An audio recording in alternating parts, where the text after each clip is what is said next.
What's going on, man? Welcome back to the basement. I'm Ron. It's been a minute here. I was down the shore over the weekend for July 4th weekend. We are back. We are in action. We've been doing some stuff behind the scene, but I figured I'd hop on here, talk with you guys, have some alone time with the subscribers and the people around this channel that I value the most. Those of you guys out here that come here to the streams, hang out, like the stream. We got Rock in here, we got Sam, we got Brock, we got Bindles. How are we doing, everybody? Now, I do want to say, this summer, we are respecting stream start times. I scheduled this for 7:30. We hopped on here at 7:30. Now, we have a big announcement, and we're going to get into this more as we do a couple drafts on here. Or maybe, I don't know, we'll do one, maybe two drafts. We are going to have scheduled time slots for our streams this summer. Right now, it's tentative. I don't have names for them yet. That's kind of what I need you guys for. I don't have good names for them yet. But first, we're going to have a Thursday time slot from 7:30 till whenever. 7:30, we're going to go live every Thursday night and run up Underdog best ball drafts. Then, on Tuesdays, we're going to have a morning show. I decided, let's do a morning show. Why not? So, 9:30 a.m. Eastern. I figured you guys are either at your job or internship, whatever, and you can just have me on in the background while you're doing work. Now, that show, I'm going to do one draft solo, talk to the chat and kind of engage with you guys. And then we're going to have on friend of the channel, Jacob Sanderson, for a second draft, all in that morning show, and kind of pick his brain on what he's thinking about as he's doing drafts right now and just get his takes. We're going to have 2 time slots for streams that we will be honoring all through the summer until we get to Thursday night kickoff week 1. Now, we'll get into it when we get into this draft. I need help with names. I know we have the basement here. We have Jacob Sanderson has his thinking about Substack. I was thinking about making it thinking about best ball morning show or thinking about best ball show, just because that's almost like a funny. It's almost so wordy that it's funny. And then this one when it's just me. Now this Thursday time slot, we're doing just me today. In the future, I want to have one-off guests for this show. I'm not sure what I want to call it, though. Maybe the basement or the basement best ball show, something, I don't know. Still kind of spitballing. Curious what you guys think. I wanted to say this at the front of the beginning of the video, because you guys that go back and watch the stream once it's live, you can comment if you have any ideas. Now, with all that being said, we are here for one reason only, to hop in a Best Ball Mania draft. As always, the link to use my promo code is pinned to the top of the live chat. You click that link, it takes you to Underdog Fantasy. It uses my promo code. It matches your first deposit up to $100, and then you can hop in here on Underdog Fantasy, play in best ball leagues where you draft your teams. You don't have to worry about trades. You don't have to worry about waivers. It sets your best lineup every single week of the football season. That's why I'm at 200 drafts right now. And that's being conservative, to be honest with you guys. To have an exact number, I'm at 270-ish right now. So with that being said, we're going to hop into a draft. Brock is hitting me with the whoa, bro is on time. I just went on a little bit of a rant here, talking about this is going to be the summer of Ron being on time. We're going to have 2 hard deadline best ball shows this summer, for the summer. Tuesday mornings, we're going to do a best ball show, 9:30 a.m. till whenever. We're going to do one draft solo and one draft with Jacob Sanderson on those morning shows. And then Thursday night, we're going to do a 7:30 p.m. show. So just log it in your calendars. 9:30 a.m. on Tuesdays, I'll be doing a stream. And Thursday, 7:30 p.m., I'll be doing streams. Now, this is all Eastern.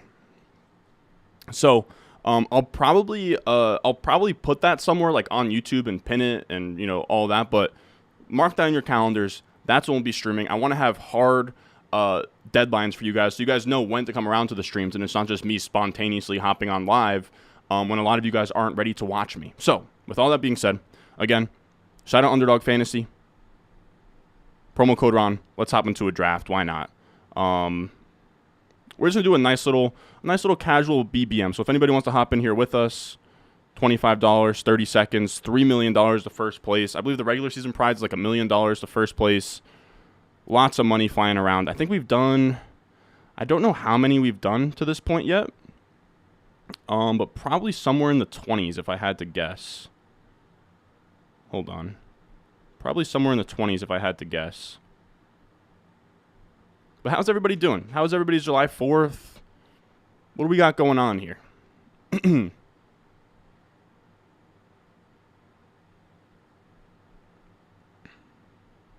Now, I will say also, I'm going to flush these out because I don't really want to have them on here.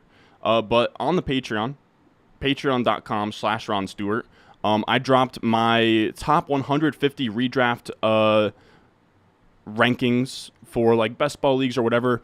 And I even have a file that has like the player IDs and stuff that you can download. You can upload it straight to Underdog in case if you want to use my rankings. Now, obviously, they're kind of logged in the back of my head at this point, so I'm not going to be drafting with them. I'm just going to kind of remember sort of what my player takes are and just sort of go off of ADP. But if you want that, triple Bs for Basement Best Ball Show, I actually absolutely love that. Brock, I absolutely love that.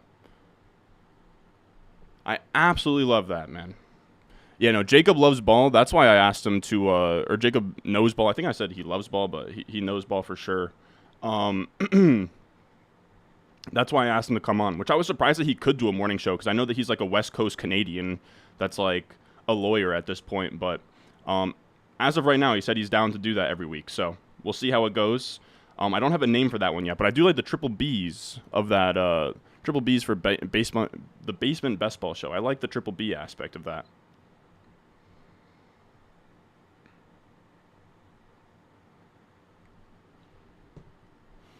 Now, with Jacob, I don't know what I'm going to make it because he has a Substack that's like thinking about could be like thinking about the basement, thinking about thinking best ball show.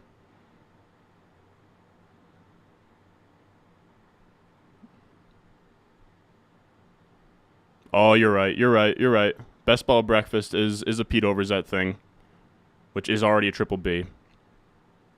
Damn it. I mean, triple B's is big baller brand, but I'm chilling on that.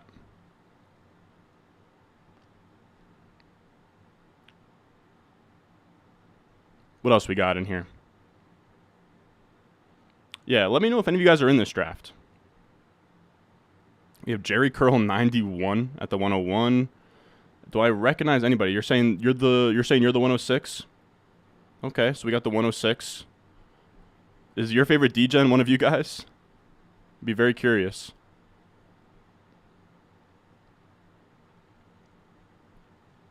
You said Sanderson's made you a Nico Collins guy? Yeah, I'm slowly starting to become a Nico Collins guy, which is not on my bingo card for the 2023 season, but it is what it is. It's just kind of like I'm starting to just become anti-hard and fast rules, I think. I don't know if that's a weird thing to say. But I'm starting to become anti-hard and fast rules. Like I think the whole face planner thing was a great tool when it was around, but I think it's kind of becoming dead. Ridley, Debo, or Amari in redraft Happy BR. I would go Debo personally. You said this basement dynasty draft so sweaty, I hate it. Yeah, we have two basement dynasty drafts going on right now, which are going to be. We had like a tournament league in that dynasty. It's a dynasty tournament with 2 leagues. We're expanding it to 4, so we have 2 startup drafts going on right now, and they're both pretty tasty. Maybe after this draft we'll pull that up and kind of show you guys what's going on over there. What else we got? Robbie calling me the GOAT. Thank you, my boy. What's up, Ron? Currently doing my first dynasty startup using your rankings. Boy, my team is young. That's how it has to be sometimes.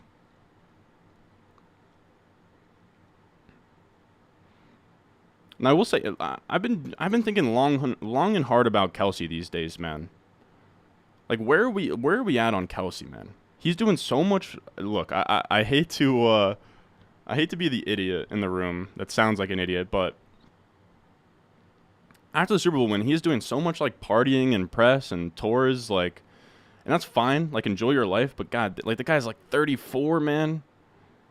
He's 34 and he's out here like wilding out like he's 25. Like, the positional advantage you get with Kelsey, amazing. It's beautiful, but What if he's just not that guy anymore? I mean, maybe he is. Now, this is going to be Bijan for me pretty easily. Maybe he is, but it's like, man. Like, the thing with Kelsey is he's been the same guy the last 4 years. His price has just been predicated on what he did the prior year. So, like, last year he had kind of like in 2021 he had kind of a down year. So his 2022 ADP was like early second. But then he had such a monstrous 2022 that now he's back inside the top 5, which is kind of where he was after like his monstrous 2020. So it's like this pendulum that keeps swinging back and forth. And it's like, man, you're buying high on a 34-year-old. Like, I get the positional advantage. I still have Kelsey in like my top 8. But he's just somebody that I've been thinking about. It's not fun to take him 6th overall is kind of what I'm trying to say. All right, so I'm just going to go with Devontae Adams. Devontae Adams to me is a guy who I would take in the first round if his ADP was there.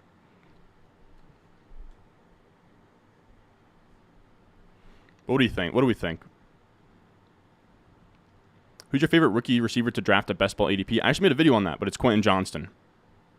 Basement Best Ball Live, BBL. I actually don't hate that. What's good, Ron? Finally got a chance to catch you live while you're live. I came in 14th in BBM last year. Holy shit, man. Largely using the draft principles you preach. Keep up the good work, man. Thank you. That's a really nice comment, Brian. 2 stories below is very... Oh, dude, 2 stories below is sweet, man. I'm going to write some of these down, dude. 2 stories below is sweet.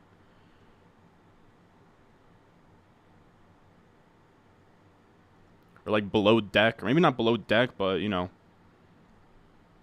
The down under.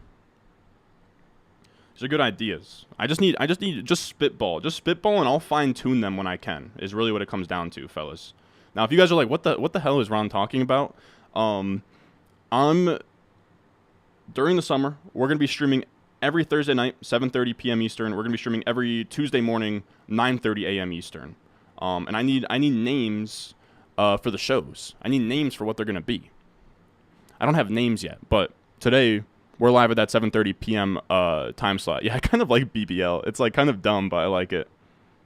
Jefferson over Kupp. Is Kupp falling off a bit this season? Not falling off a bit. I just think Jefferson's floor is so high. His floor is so high, and Kupp is like kind of old, and the offense isn't as pretty. But I mean, Kupp to me is still my 103.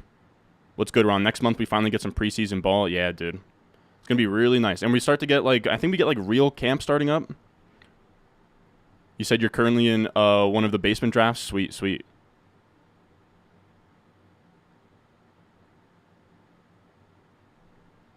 I like that. Definitely, we'll definitely check out those draft boards after this draft, I think. You said I still can't take Kelsey before 9. I'm kind of there too, man. Like, I have to take Diggs ahead of him. I think I take Diggs ahead of him. It gets close for me between Eckler, Bijan, and Kelsey in best ball. It gets really close. I kind of mix all 3 in, but I definitely see where you're coming from. You said the hard and fast rules were from a time with different ADP and players were, yeah, I agree. So the guy went Mahomes, Kelsey. Nothing really weird. Devonta Smith pretty early there, but actually, I mean, I've seen him go in that range too. How can he? The issue with Kelsey is he's just old, man. He's just old. You said you turned 34 this month. Ease up. Hey, I'm just saying athlete terms. Like 30, dude, 34. I mean, like, how far did Antonio Gonzalez, or not Antonio Gonzalez? It's Anthony Gonzalez, right? Look, fellas, I was born in 2001, all right? Everybody give me a freaking break. It's Anthony Gonzalez. I don't know why I said Antonio. Antonio Gonzalez. Or maybe it is... What the hell is it, man? It's just Tony Gonzalez. I don't know what the hell I'm thinking.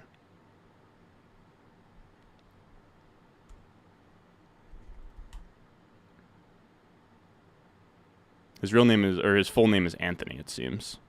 But where did... I mean, he played until he was 37. Man, but he...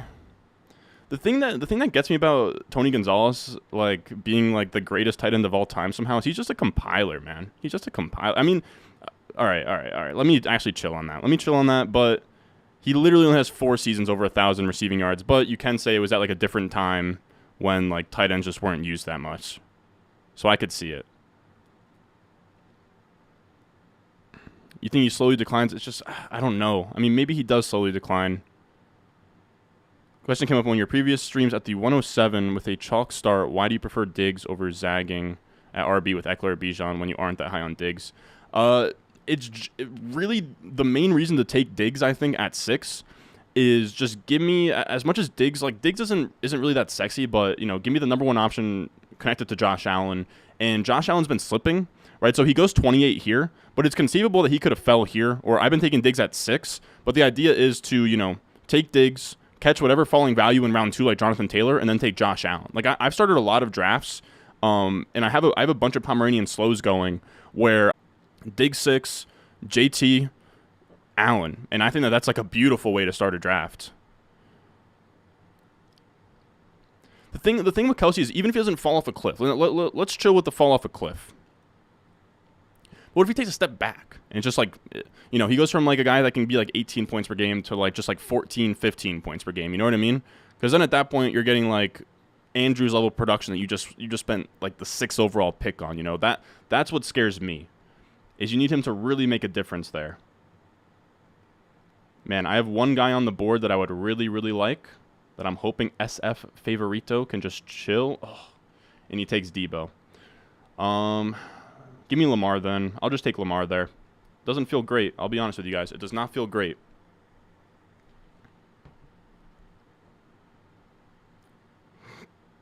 Yeah, I agree. That's part of the reason why I don't like Kelsey is like Andrews in round 3 is just straight money. You said, just noticed you in my draft. What's up? What's going on, my boy? What's the earliest pick you would take Kelsey? Probably 6. Like, probably 6. It just feels icky, man. You said Kelsey's game can age well. I agree, because he does kind of win with, like, smarts and, like, positioning and the way that he kind of, like, reads zones and stuff. Odds of Adams suspension for that last year's battery incident. I'm going to say 5%. Is that why he's been falling in these? I forgot about that. He did have a pretty dark thing there that he got accused of. Man, I don't even like Amari Cooper, but like a little bit past his ADP with like not much that I really am trying to stack here. Right, there's like no Baltimore stack. Give me Amari Cooper. I'm not like psyched to take Amari Cooper there, but I'm fine to take him there. Now, I want to make it a habit of doing this on my phone. Or no, I'm an idiot. All right. We got Fantasy Football Garage in here. What's going on, my boy? I assume it can't be high.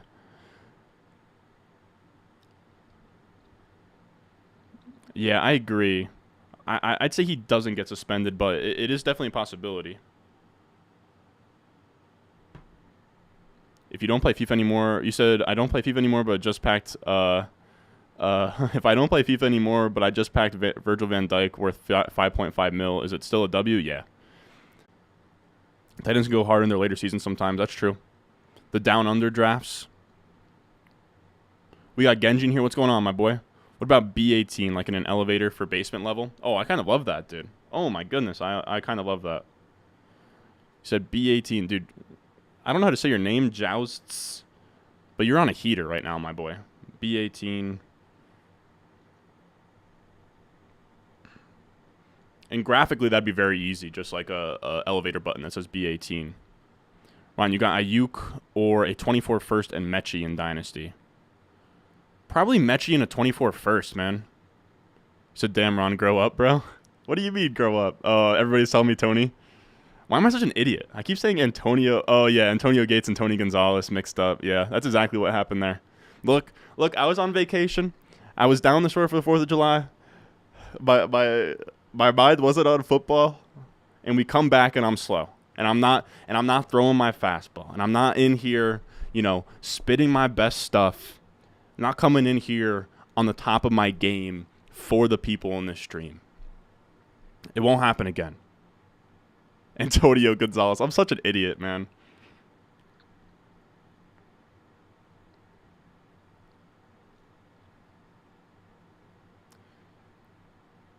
You said all of your home leagues are 2 wide receiver. Yeah, in 2 wide receiver leagues, Kelsey is nice there.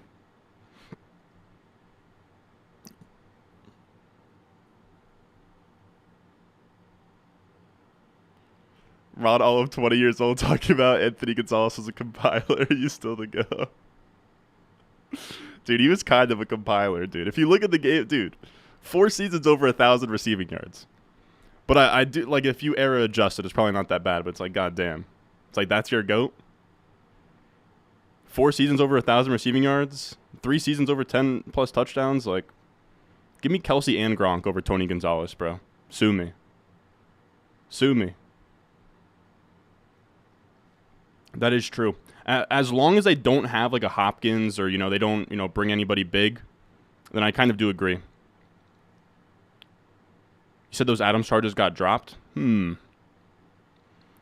shout out, I didn't watch the whole thing, but shout out Mason. I thought that was a really creative video where he, like, one of his subscribers or whatever was an attorney or is an attorney, and he kind of, like, picked his brain on, like, Mixon and whoever else. Curious if he brought up the Devontae Adams thing, because I'm not sure. Didn't realize the Pomeranian had the option for slows. I only got in one fast. I did, dude. I'm such a degenerate that I did, especially, dude, when they're rake-free, fellas, I'm telling you, when they come out with a rake-free contest, you have to just spam. I did, on the 4th of July, I got back from the beach, which is, like, weird. It's like, why weren't you down there for the 4th? I was down there for the weekend. I got back, did nothing but lay in my bed all day. I ripped 25 fast Pomeranians, and I did 25 slows that I'm still doing. I agree. The third round Allen to dig stacks are absolutely money. Especially considering that Allen was going like early second in BBM early on in the season. You said Kelsey's your 108 to 109, but you can make the case on Underdog when you can't when you can't stream tight ends that it brings him up. But I agree. Like, I'm not psyched to take him. He's probably my 107. I probably take Diggs over him just for the Allen in round 3 opportunity. But you can make the case with Mahomes. But Mahomes has the earliest ADP of all the QBs. He is the only round 2 ADP of the QBs right now, I believe. Mahomes. Now we have like Baltimore. Do we have any stacks that kind of line up here? Not really. Baltimore, Miami. I think I'm going to take Dobbins, dude. I'm trying to take more Dobbins. I know Sanderson's really big on Dobbins. I'm starting to see the bull case on Dobbins for sure. Just if this Ravens offense is just an absolute monster, then Dobbins probably, like, Dobbins could end up being, I think we've said this, and I think that Corey over on the Stock Exchange channel has said this before. But Dobbins feels sort of like this year's Josh Jacobs, like not to a T, because Jacobs, he had like 3 years where he was like RB10 to RB15, where Dobbins hasn't had like a good finish like that yet because of injury. But he's a running back going in like that round 5-6 area. I think could be a stud. Probably end up going like round 2-3 next year.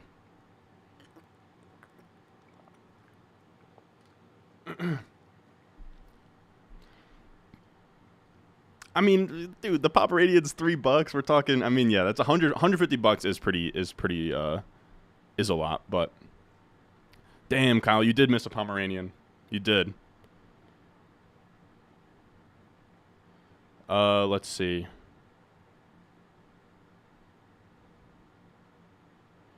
I agree. And like people, dude, I've heard the case. Like, dude, anybody. All right, so I don't want to talk out of turn. Let's go. I don't take a lot of JSN. But maybe I should. Whatever. We'll take JSN there. I don't feel great about that pick whatsoever. What was I about to say, though? Yeah, I've had this debate with, like, friends before. Like, Tony Gonzalez, sure. Like, his stats, like, like, you know what I mean? Like, his career stats. He's like the Emmitt Smith of tight ends to me, right? Like, all right, so I can't talk. It's so tough to talk about players that, like, I've never seen before, dude. But you can't tell me that Emmitt Smith was better than, like, Barry Sanders. You can't tell me Emmitt Smith was better than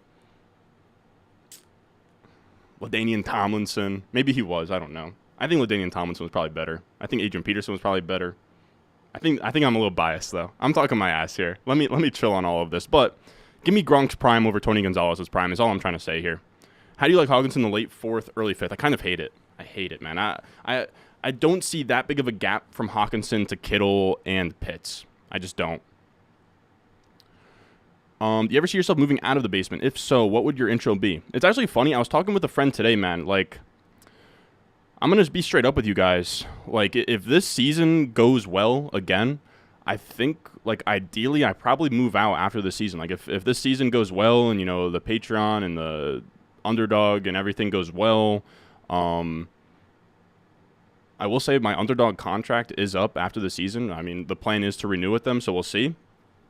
But yeah, I mean, if we're looking, like, if this season goes well, like last season did, then I think I'll probably move out.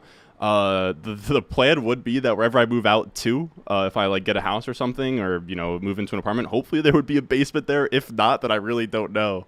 I don't know what would happen. But ideally, whatever place I move to would have a basement. When are you doing your draft strategy video, Hero RB again this year? We'll definitely start pounding those out as, like, I mean, we're in July now, so we'll probably start doing like one a week of those starting very soon. You said you realize you're horrible at the daily contest. I hope I have better luck with weekly winners. Do you have a strat for those yet? Man, I'm so bad with DFS, man. I don't have it at all, man. I don't have it at all. Weekly winners, I would watch, I think Overzet might have done some stuff on weekly winners. I would watch the Badge Bros. With weekly winner stuff, I'm not good. The daily contest, it's funny though. Like the battle royales, like I've won I won a playoff battle royale. I've done decent in the battle royales, but to me, it's kind of just like luck. I think really when we're talking about Underdog, especially the daily stuff, right? So the season long stuff is like starting to get a little bit solved, but the daily stuff and the weekly stuff is so unsolved and so out there that like kind of anybody can win, in my opinion. So yeah, I've had some profitable days on that. But yeah, I would say that's not my specialty at all. Like, I don't have any DFS background because, like, I've talked about this before, but like my DraftKings account got suspended because I like made an account when I was like 16 under my mom's name. So I have no DFS background. So yeah, I would check out Overzet and I would check out the Badge Bros. I think that they do a really good job. Did I miss? I already talked about that. Dobbins like Jacobs with less receiving upside. The thing about Dobbins, man, less receiving upside because he's in an offense with Lamar Jackson. But J.K. Dobbins caught passes in college at a high level. J.K. Dobbins, the prospect, is really interesting, man. Really interesting. I think 2 years out, post ACL, Dobbins is about to turn up. I really do. So damn it, I feel like I've been checking throw-ins for every day. You hate to see it. But I think he'll only spike if DK or Lockett misses time. My hope is that he kind of he kind of has his own weeks. I think that there's gonna be times where, like, maybe a team has really good perimeter coverage and they kind of are a little bit soft over the middle. Like JSN, the thing with him is I think he's gonna have some spike weeks. I think he's gonna have some real mismatches, man. Because you're gonna need to cover all three of those guys. You're gonna need to have some like a serious secondary. Because if you got good perimeter guys, you're gonna need somebody on nickel. If you got like you got one of those top nickel guys. I can't name any on top of my head because I don't know any nickel guys. I know C.J. Gardner-Johnson is one. I know the Jets have a decent one, Michael Carter. But if you have like a bad nickel guy, then JSN's gonna take you for a ride, and they're probably gonna like rotate some of them. So yeah, I think JSN will have his weeks, but I think you're right that he does get a big boost if one of them goes down. What are you doing with Pitts and Dynasty right now? I'm just holding on for dear life, my boy. He said, "Don't get me started on Emmitt Smith. He was as good as his stats." All I'm going to say about that. LT was sick.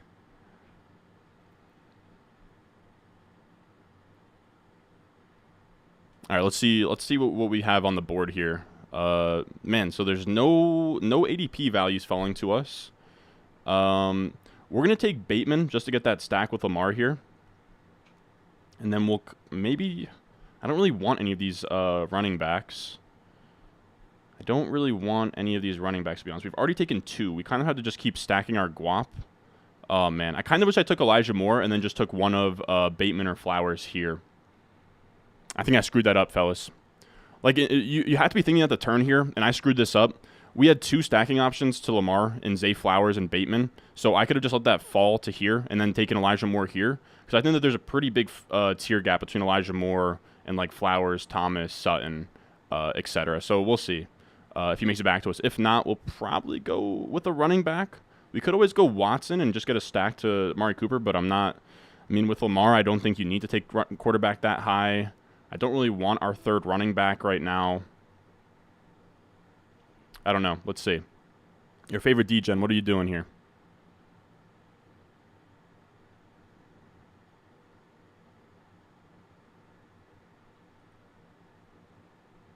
Husewitz, please.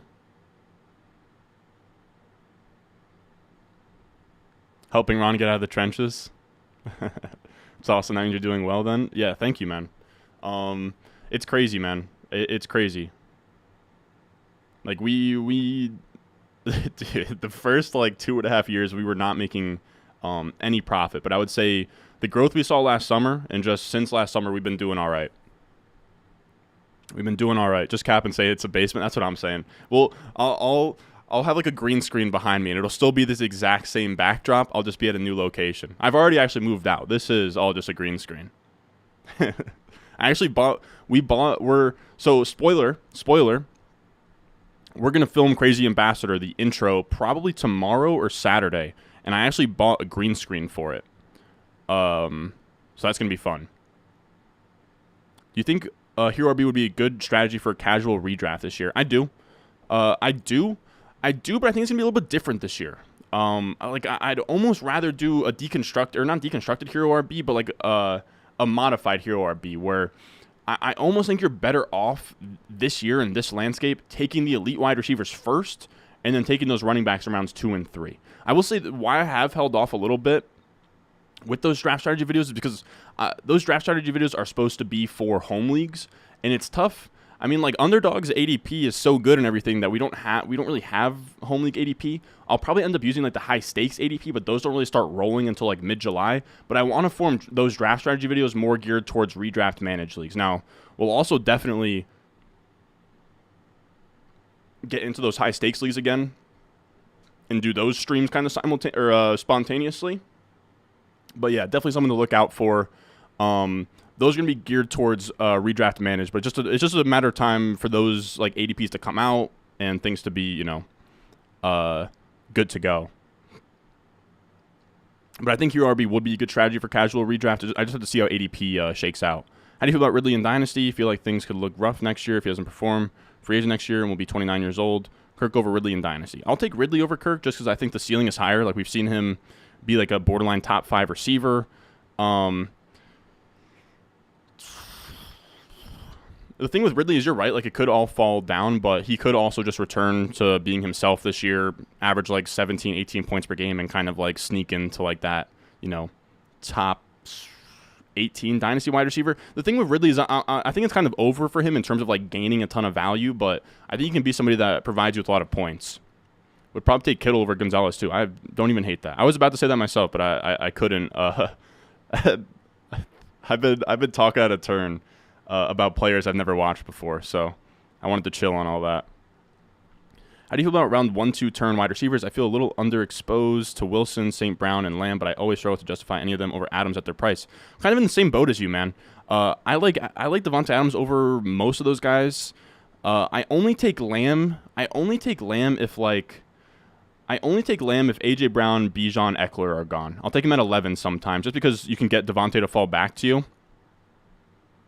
But I agree. I haven't been taking a ton of Garrett Wilson. I do like me some Amon-Ra St. Brown, though, because he'll sometimes fall into this early spot. But I agree. The 1-2 turn doesn't feel great either this year. I've kind of just been, like, making myself do weird things in that spot, too. I don't like how... No, not what I want. I just don't like that you guys can't see more of this. Actually do this. There we go. I think that looks a little bit better. I don't know. Actually, I think that might be a little bit extreme. My bad, fellas. Doing a little bit of adjusting here.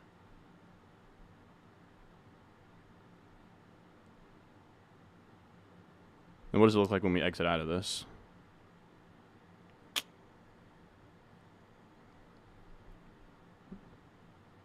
I don't love it.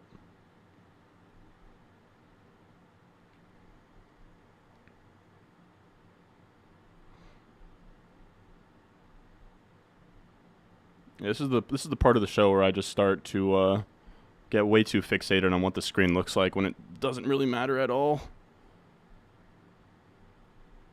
What the hell am I doing? Let's just go here, and then whatever fits from there. God damn it. Whatever. I think that's honestly worse than where it was.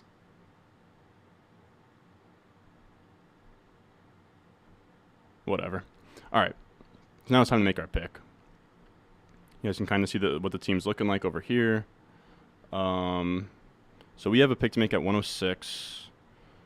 We don't really have any stacking opportunities. Richardson's kind of interesting to stack with, or not stack, but just pair with Lamar and just have two pretty crazy weekly ceiling guys. Can go Alvin Kamara. We do have Devontae Adams on the other side of that Anthony Richardson game. There's a guy at the turn with 0 quarterbacks.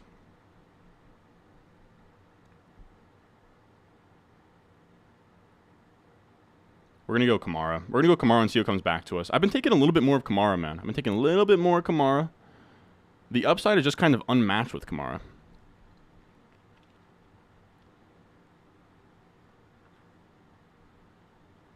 I watched Brett Coleman's long breakdown on the Seahawks. I'm in on JSN because he has a certain role they didn't have and fits a massive need in their passing game. I love it. You're right though. They had two very much like perimeter guys in Metcalf and Lockett, so gives them a really nice compliment, I guess. You said T-Law went pick 80. He's been falling a little bit. Yo, chat. What draft this is BBM? Let's see. Oh boy. Should we stack Geno to JSN?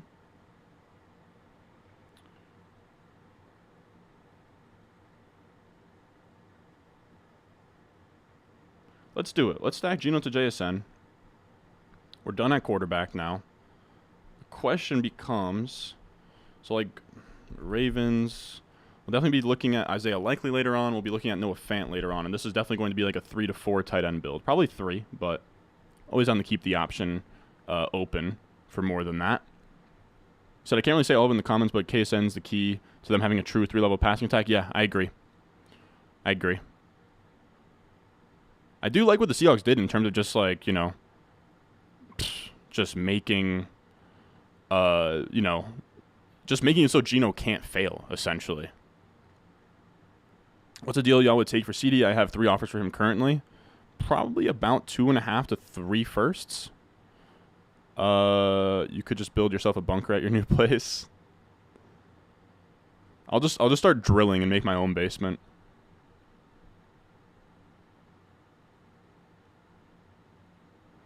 It is funny though, like financially, I'm only 22. Like I could probably live with my mom for like another probably 1 to 3 years if I wanted to.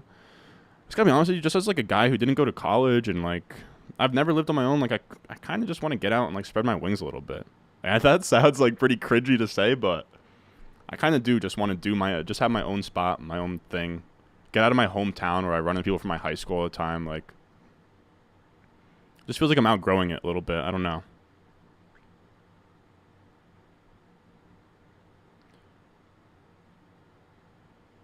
You said you've done an ESPN mock. The RB dead zone is still alive and well there. Maybe I'll look at ESPN ADP, but the issue with ESPN ADP is it's so bad. I'll probably do that video again last year if you guys remember. I had COVID when I recorded it, but like I sort of like looked, I compared like I think like Underdog ADP with like ESPN and Yahoo and kind of found the ones that stuck out. Angel, we got Basement Boys. What's going on, my boy? Ron gonna clean house in the redraft 20s again this year? We'll see. I hope so. I don't know if I can get 5th place again, which, by the way, we'll definitely do this again. We're at like 420 Blaze It patrons. If we get to 1,000, which I think things would have to go horribly wrong for us not to get to 1,000 patrons by the end of the summer. If we get to 1,000, I will hold up my promise. I was talking about it last year. If we got to 1,000 patrons, I would do one of those $1,000 redraft tournament teams with, a random patron and have them on the stream and like talking with me. So that's definitely still on the table. So when we hit 1,000 patrons, we'll definitely do that. I believe it's called a Silver Bullet on NFFC, so that'll be really fun. Keep an eye out for that. to, be included in that. It'll be more ironed out, like probably in August or whatever, but all I have to do, be a patron. I'll randomly select one of 1,000, and we'll split a high stakes. I'll front the cash. We'll just split the winnings. There goes Nico Collins, man. Debo or Ridley? Debo in redraft for me. You're not rocking with the weekly winners, Torty? What? Why that emoji afterwards? But no, I am. It's just like, it's just not my specialty. I'll probably dabble, and I'll probably end up with probably like 20 of the weekly winners. I won't max it. I'll mess around and just because like it is a pretty crazy proposition where you can just have a shitty team, but then just like luck into like a week 14, like $20,000 in your account. So it is a fun thing. Ron, what do you think of Daniel Jones this year? I'm very in on him in his second season with Dable. Yeah, me too. The rushing is there. The rushing probably comes down a little bit, but the passing I think comes up. I think in my quarterback rankings video, I was talking through it.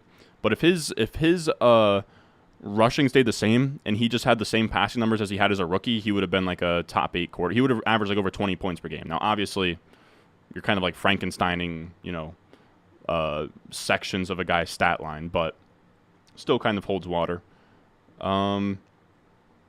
So we need like Seattle. We need like Steelers on the other side of that. So Warren can make some sense. I've been wanting to take more Khalil Herbert. I'm not taking enough Khalil Herbert these days. But Baltimore, would they bring back with the Dolphins? Is there any like Dolphins around here? No. And then Khalil Herbert goes, of course. So there goes Elijah Mitchell. We could go. We definitely need a tight end here soon, but none of these really stack with our guys. So I want to go.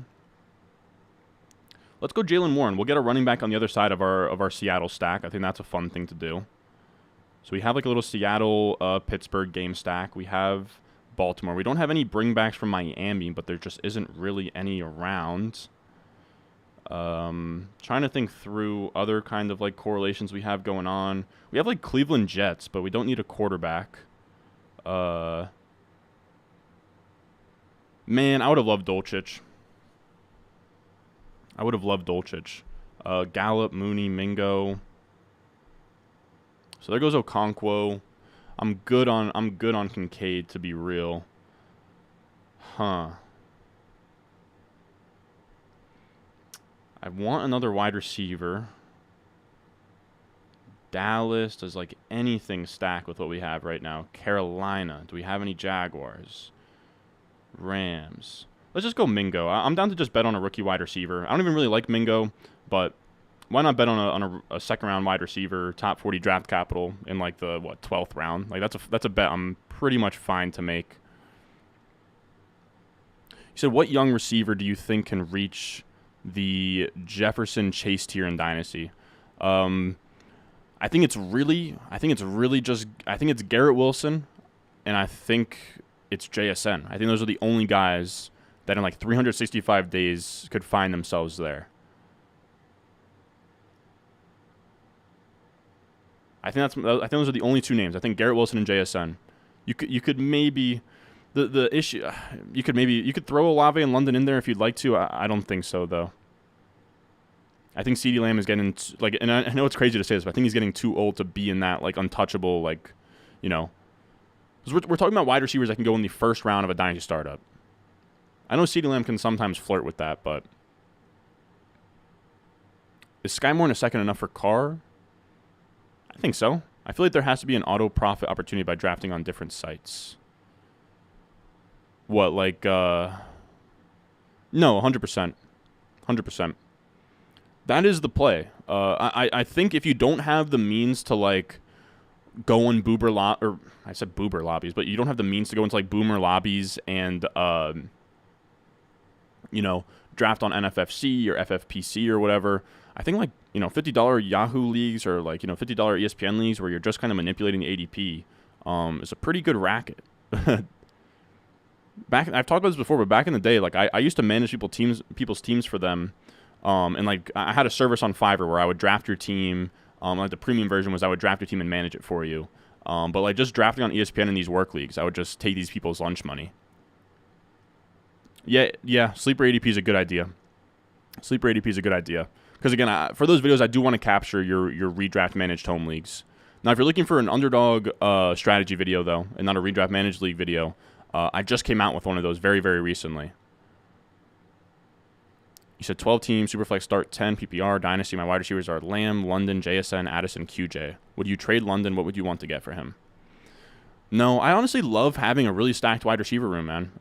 If it's start 10, I'm assuming, what, like 3 wide receivers and like a flex spot? But yeah, I like to just have an overloaded wide receiver room. I don't think that there's, unless you have like talented wide, like, you know, unless if you have like a top 12 guy or like a top 20 guy, I would say more like top 12. If you have a top 12 guy that can't make the lineup, then maybe that's an issue. But I like just hoarding really high-end wide receivers like that. I think that's actually perfect. You said like ADPs are so different. If you draft mostly based off ADPs on the site you aren't using, no matter which numbers are correct, you are getting a discount. Yeah. The draft rooms on WW go crazy. What the hell is WW? The draft rooms on WW. What the hell is that? Are you trying to add in some week 15 and 16 stuff or just 17? Honestly, 17, but I'm always down. I'm always down to, you know, get there. I'm always down to like mix it in. I'm just not. It's not always on my mind, but I think you actually make a great point that I should have like week 16 NFL schedule, sort of pulled up here, just because like, I already have week 17 memorized, so it's kind of good to just have week 16 opened up as well, especially with like. Especially on stream when I can't star everything, like I can kind of think through, you know, Seahawks with our Geno stack. I mean, they're going to play the Titans in Week 16, and the Ravens play the 49ers in Week 16. So those are 2 more teams to kind of think through. Let's see here, though. Pierce, Mims. Is there any, like, Seattle, Pittsburgh, a lot of Cleveland. We don't really need any more Cleveland, though.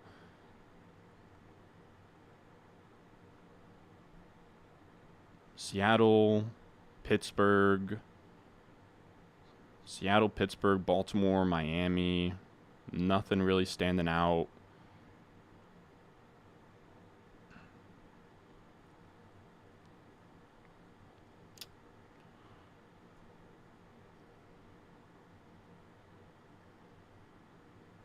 Let's go.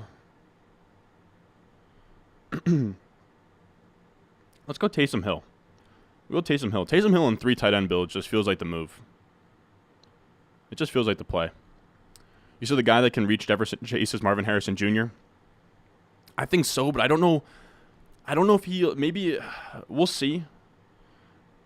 But it would be pretty unprecedented for a wide receiver to be valued that high after getting drafted. Now, just based off ADP value, we'll go Pierce here. And Pierce is actually a bring back on our Devontae Adams, so that's pretty sweet. But Marvin Harrison Jr. could, but like we have to remember, like even Chase, like his rookie year, like after getting drafted, Jamar Chase was he was like a fringe top 10 dynasty wide receiver, maybe like wide receiver 8 or wide receiver 9 in dynasty rankings. So you would need he would have to have like unprecedented amount of hype, and I know that that's kind of what it's seeming like, but to just already be the automatic wide receiver 3 in dynasty, like it'd have to be insane. You know what I mean? I don't know. I could see it. I could maybe see it. And I believe in Marvin Harrison Jr. I think he's an absolute stud. I think he's going to be the best prospect since Chase, but it's tough. Chat, Zay Flowers, Jameson Williams plus 2 first for CD. I can go either way. That's tough. I think probably Zay. Probably Zay and 2 first would be enough for me to cash out. You said 5 are nice. Yeah. Any thought on Tyler Scott, Bears wide receiver? I feel like he could have some boom weeks. Yeah, we saw, I think Velus Jones had like a pretty meaningful spike week last year. So yeah, I don't mind. If I have Fields, I think Tyler Scott's like a great like 18th round pick. Dude, Velus Jones is already 26? What? Wasn't he just a rookie? Holy shit. It's 26? My God. Guy played like... I was like a 6-year senior in college.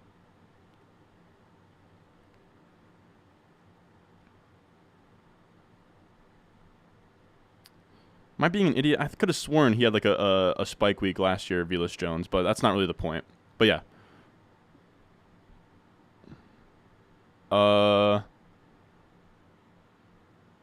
You said off topic, but what's your day job, Ron? You're a sharp guy. I appreciate that. I'm lucky enough that like this is my day job. Like the amount of time that I spend on like video outlines, like I don't have time for a day job, but I'm lucky enough that, the last like 12 months we've made enough money for me to very easily justify not having a day job. But I used to do pizza delivery. And I used to do pizza delivery and I used to do DoorDash. But that's kind of the genesis of this channel, and I kind of miss it. It was like a really fun job where I would just drive around like DoorDashing or picking up pizzas, and I would literally just listen to fantasy football content or fantasy football podcasts the entire time.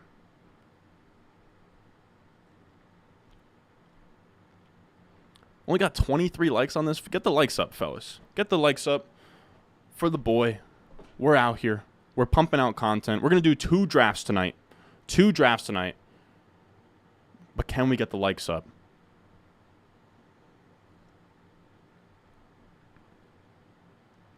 Two drafts. We'll do another one after this. Why not? I've been away for a while. I've been wanting to hop in here and talk with you guys. I missed you guys, man.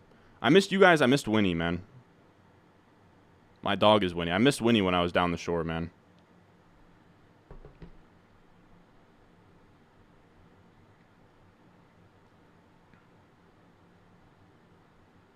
Oh, yeah. Marvin Harrison Jr. after his rookie year, for sure. For sure. He definitely makes sense. Who's your sleeper wide receiver this season? I like Marvin Mims. I like Nico Collins. How deep you want to get? How deep? I like Nico Collins. I like Mims.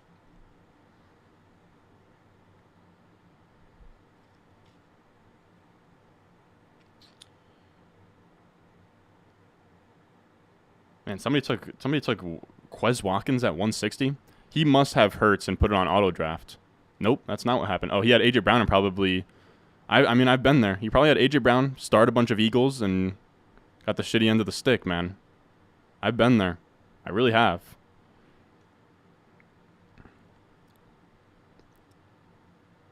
But sleeper wide receivers. I think that I named some good ones. I like Rashid Shaheed. Rashid Shaheed's a fun one. How deep we talking?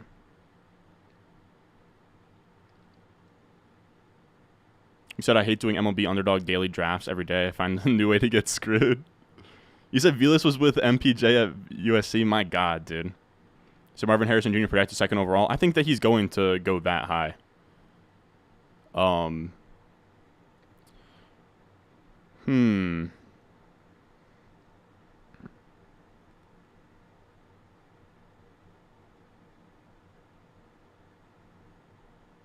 What do I want this to build to end up with? We want 3 tight ends, so we need 2 more picks. This has to be a running back. We're gonna take Jeff Wilson here. We get a bring back in that Miami game. Probably foolish if Dalvin Cook ends up signing with them, but it's kind of just a risk you have to take. So we'll probably end up going like 2-6-7-3, just a very 2-6-7-3 or like 2-5-8-3. Probably 2-6-7-3. We probably need one more running back. Now that I look, but I don't like any of the running backs available though. Do have Shakur. We have Renfro available. I don't think we have any Week 16 correlation to kind of go after here. Seattle Titans. I guess give me a one-off Hunter Renfro. I guess. Man, I didn't like that, but there was There was no running back that I wanted, and I want my last 2 picks to be Likely and Fant. So I think that's fine. We have bringbacks in the form of Jalen Warren. We have bringbacks in the form of Jeff Wilson. Probably getting really thin at running back here, where we have just Bijan, Dobbins, Kamara, Warren, and Jeff Wilson. Maybe it should have been a 6 running back build, but I just don't know who my 6 running back would have been. I'm not taking Zeke here. I could have maybe I could have taken a tight end and just said, you know what, we'll take Dawson Knox and we won't get Likely and Fant, but I kind of just wanted our last 2 picks to be tight ends anyways. But yeah, I mean, maybe you could have been just like a random Chase Brown, but I don't know. I wasn't liking any of the options. 5 running backs is a little bit thin here, though. I will admit, but Dobbins is a pretty early like RB2 in a hero RB build, so I think we're fine. We'll see.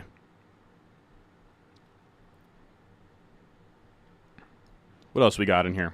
He said, I don't know why, but I got this feeling QJ and Herbert are going to absolutely ball out together over the next 5 years. I do love me some QJ and Herbert, I'll tell you that. I did pizza delivery too. That was pretty chill, plus a free pizza. Yeah, I agree, dude. It was literally the best, man. I hate to, like, it's funny, dude. Like, I've always been somebody that I thought was going to be, you know, like my own boss / entrepreneur in some way. Like, early on, dude, I used to work at a movie theater, dude, and I just, like, having just, like, a normal, you know, like, dude. This shit was literally borderline, like, child labor, dude, or child slavery, dude. Like, it was, like, $8.60 an hour taking tax out at this movie theater, bro. It wasn't worth it. I wish I never did it. It was not fun. But where am I going with this? But I love pizza delivery because, like, you know, you have an incentive to be really nice and keep the food intact because you get a bigger tip. And you have an incentive to be quick and not dick around or whatever, because the more deliveries you get done, the more you get paid. You know what I mean? Like, I needed that, you know, reward for, like, actually working, or else I'll just lounge around and do nothing and just be a nuisance. I hate to say it, but I was a menace, dude. I would do nothing. I did the same thing when I was your age, man. Awesome to see you turn it into a potential career. Thank you, man. Getting Rashid Shaheed, yes, sir. I got him. 18 below, 18 levels deep. Now we're talking, dude. Joust TS is going crazy. 18 levels deep. How do we like those time slots as well, fellas? Morning show, Tuesday 9:30 a.m. Eastern, and then Thursday night, 7:30 p.m. Eastern. Do we like 7:30 p.m. Eastern on Thursdays? That can change. Can do 8 to 9 if we'd like, but if we do 8 to 9, then it's going to be tougher to do. Then I probably won't do two drafts very often. I just want it to be prime time where the most people will come in and check out the stream.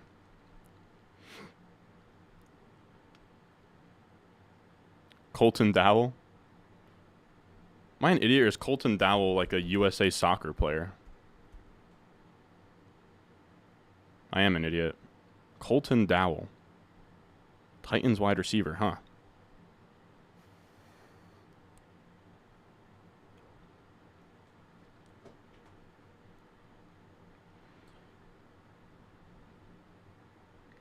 What are you doing with Dameon Pierce in Dynasty? He's my RB2 right now. I'm just holding.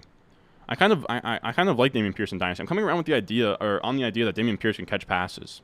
If he catch passes, he could look a lot like Josh Jacobs as well.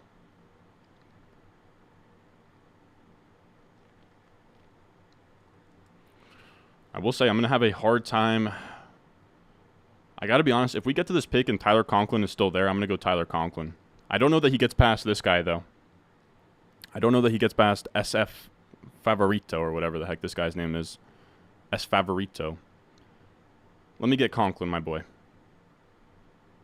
I'm pretty certain he's going to go Conklin.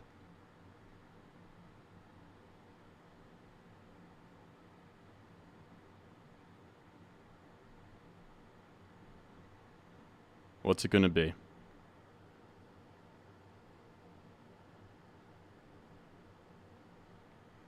Oh, he doesn't. All right, so we're going to go Conklin here. I wanted to match up those two tight ends with our quarterback, but Conklin gives us a Jets run back on, like, our three. We have, like, 3 Cleveland guys, or we have, like, 2. We have Elijah Moore, we have Amari Cooper. So we can get a little Week 17 correlation with Tyler Conklin on the other side of that.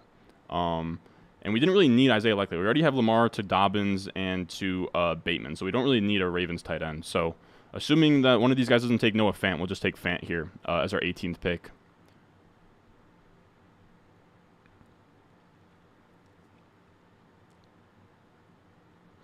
Let's see. So you guys can see what's going on here.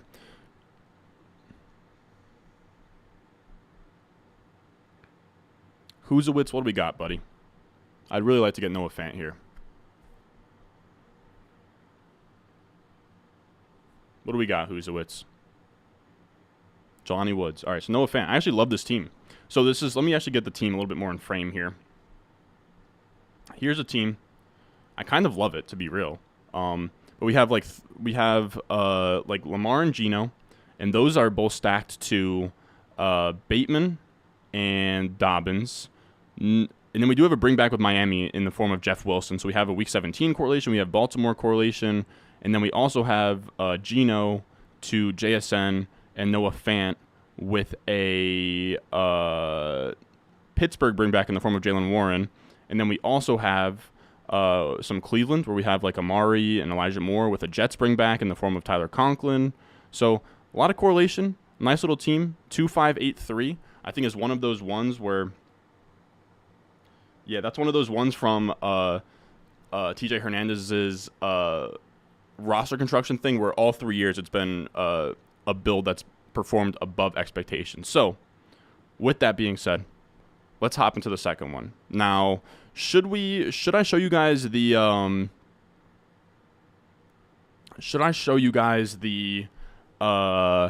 what am I trying to say? Should I show you guys the Dynasty boards from the two basement Dynasty leagues right now?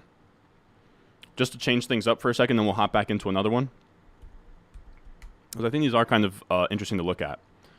I'll show these real quick. It won't take too long. So this is a Dynasty league. So this is in the Patreon. We have a Dynasty best ball tournament. It's called the Basement World Cup. It was 2 leagues at first that met together, but now we're doing 4 leagues. So we have two expansion leagues here doing startup drafts. Here's the one that started earlier, so it has more done here. Nothing too crazy, I don't think. Trying to think like what looks crazy, but just because if you guys want to see like what a draft board looks like, right now this time of year, this is kind of what we're dealing with here. Anything stick out to you guys? I'm trying to look. Pretty cookie cutter. Maybe Jonathan Taylor 304 feels pretty late. The tight ends, Pitts at 301 and Andrews at 306, I think is too late. But pretty standard, I think. Yeah, pretty standard. I mean, it's a little bit early for Chubb, but it looks standard. It's a third-round reversal for anybody out there that is curious. And then we'll also look at this one is happening right now. The 102 is just absolutely hanging his nuts here. Trevor Lawrence 102, Daniel Jones at 211. I can't stomach it. I would never do it. But Walrus Paul putting his balls to the wall with Daniel Jones and Trevor Lawrence making the call. Look, dude, I'll rap right now for you guys, dude. I'll quit everything and be a rapper today. I'm literally a poet. But yeah, nothing else really stands out. That's probably more where I would have Pitts going. JTN McCaffrey in the third is like such a very Ron Stewart draft room here. But just interesting to look at. Now, with that being said, we're going to hop into another Best Ball Mania. If you were like, Ron, what the hell is Best Ball Mania? What the hell is Underdog Fantasy? Well, you got to be hopping on Underdog Fantasy, checking it out. It's an Underdog best ball platform. It's a best ball platform on Underdog. You draft your teams. You don't have to set your lineups. You don't have to make trades. You don't have to do waivers. It's a beautiful thing. I have a link pinned in the live chat. You click it. It takes you to Underdog Fantasy. It uses promo code RON. It'll match your deposit up to $100. And you can hop in and draft with us now twice weekly. We are going to do drafts Tuesday morning at 9:30 a.m. Eastern and drafts Thursday, 7:30 p.m. Eastern. So just be on the lookout. We're going to have scheduled on-time streams this summer. No dicking around. It is time to be serious about fantasy football this summer because it is time to make some serious money this year. My goal, I mean, we brought in our biggest to date, our biggest win in fantasy football, 12.5K. We won that in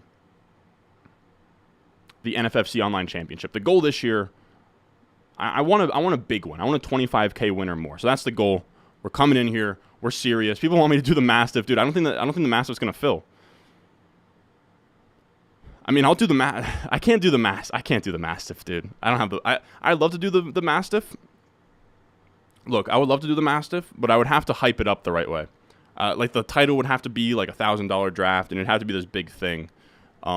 Eventually we will. Eventually we will / might.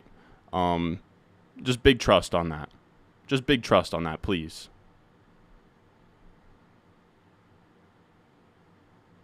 Like, look, do we have enough in our account to do one of those? Yes, but it would really drain things. It would really drain things. What else we got? Oh my, dude, you're on one, bro. You could Photoshop you with the elevator bell close on in front of an elevator like Esteban from Sweet Life of Zach and Cody. Now that's gonna be one. The boomers aren't gonna get the Sweet Life of Zach and Cody reference, but hope some of you guys do. They're saying doing a Mastiff. What else we got in here?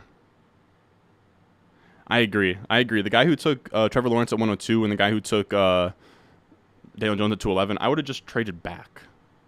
Like, even if you have that much conviction, like a little bit of a Dynasty 101, and I think a lot of you guys are probably on the same page, but it's just like your 102, that startup 102 pick holds a certain amount of value, and the minute you take the consensus 107 there, your 102 becomes 107.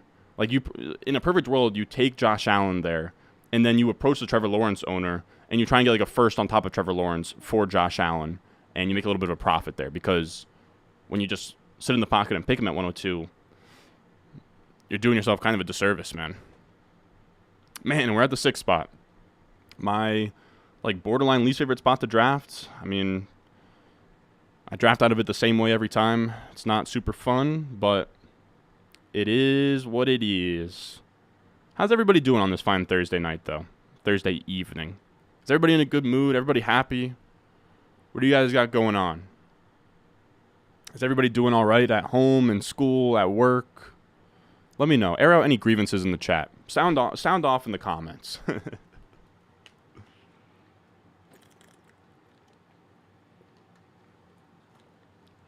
We got Brock at the 3 spot. Do I recognize anybody else in here? Is there a link for this draft? No, you just have to have that quick trigger. I probably should have given you a warning. That's my bad. He said Jordan Love cost you $12K last year when he played. Man, that's brutal. Me with 25 in my account. I appreciate you sending a BBM, Brock. That's a big baller out of you. Esteban Julio Ricardo Montoya de la Rosa Ramirez. No, that's great. We got Thomas Anderson in here. Thomas, what's going on, my boy? People know Tom, OG of the channel. One of my boys from my hometown. I haven't seen Tom in a minute, dude. Definitely got a link soon. There is low-key a UFC fight on Saturday. If you want to make something happen, Tom, let me know.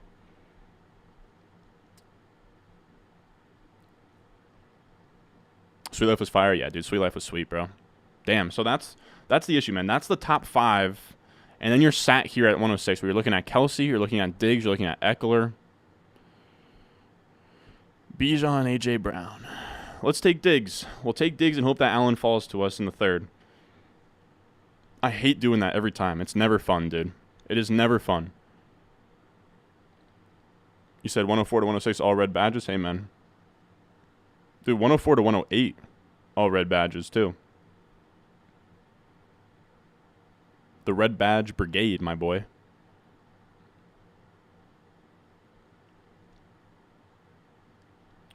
What else we got? Also, I have no idea why my computer insists on autocorrecting Kelsey to Kelsey. How many BBM4 drafts have you done so far, and how many total drafts this year so far? Total drafts this year? I think like 270. I think like 270, man. But in terms of BBMs, I think we're only at 27 BBMs right now. The goal is to get to 150 by week 1, by the time that this thing closes. We'll see. But yeah, like about like 270 total. About 270 total, 27 BBMs so far. So we'll see. We'll see how things go.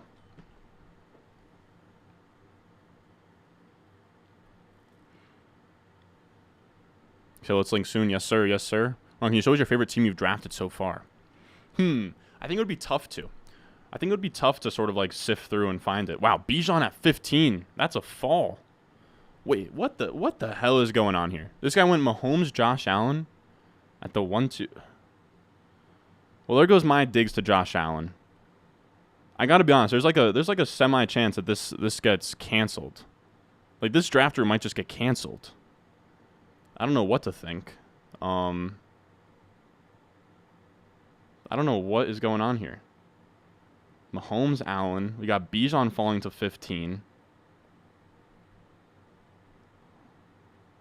Interesting. I hope that this draft doesn't get thrown out.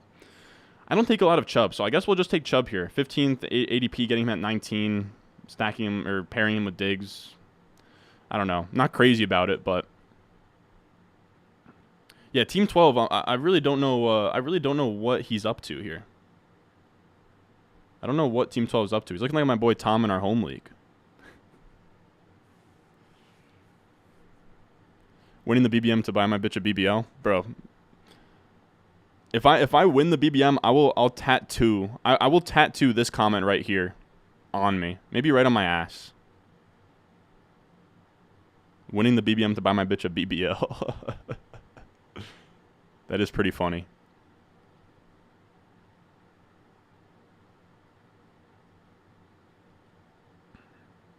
Yeah, red badge, you just get one by drafting like I think like 1,000 teams across like all drafts. Yeah, the Team 12, I really don't do things at Superflex. I really don't know what he's doing. I'm just hoping he's not. I'm just hoping this draft doesn't get thrown out, man. Because the drafts get thrown out if like things that are too wacky happens. But that's not too much of a reach. It's just like a weird thing to do. So I'm catching strays out here. I've been talking, dude. I think OGs of the channel know, not last summer, but the summer before that, we filmed our home league draft party. Be on the lookout. I have to make some phone calls, but I think we're going to do the draft. I think we're going to do a draft in person, record it at like a ballroom of a hotel is my idea right now. We go to like a ballroom of a hotel. We get like drinks going. We draft teams. It'll be fun. Probably still tough to remember. Yeah, I'd have to sift through for a while, but I could potentially get one. What would you do with a Dynasty QB room of Watson, Kyler, Purdy, Howell? I would hold on to all of them.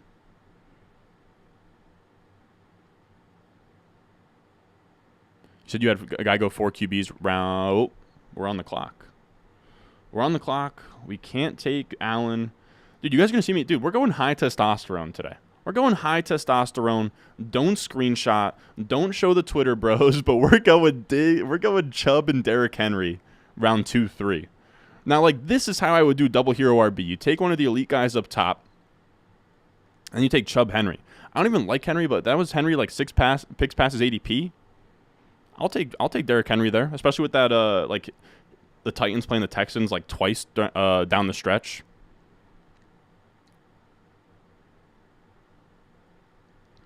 You said you've seen that before. Saw a guy take like 7 of the top 12 QBs. Yeah, you hate to see it. I just hope it doesn't get drafted or canceled. I don't think it will. I had one draft where a guy didn't take a QB, another where a guy took Hunter Henry in the third. Neither has been canceled.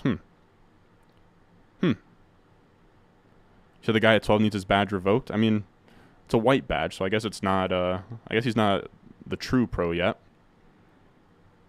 He said, "I honestly don't hate this." Yeah, dude. I don't find myself drafting a lot of Chubb or Derrick Henry, but like both of them at a pretty interesting discount here. Like, I mean, how much of a discount? I mean, 4 pick discount, 6 pick discount on Henry. Like, I'll take them. I'll take them when they fall to me like that. Definitely. This is probably the first time I've ever started a draft like this too. So I'll take that just to get a little bit different.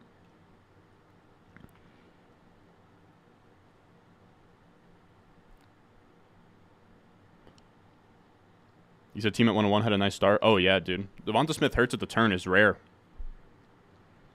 I agree with you, Brock. T. Higgins, third-round T. Higgins, I can't pass up. Saquon at 22 is nice, too, man. Saquon at 22 is nice. Like, that just shouldn't be possible in half PPR. said Henry shouldn't be there. Yeah, I'm not even a Henry guy, but Henry anywhere in like the mid-third, I think you probably just have to take him. Especially with how much emphasis there is on the playoff weeks in this format, just given his playoff schedule, like you kind of just have to lean into it. What a high T room. Chubb and Henry. Probably going to go really, really light on running back, though. Probably going to go like 4 or 5 total.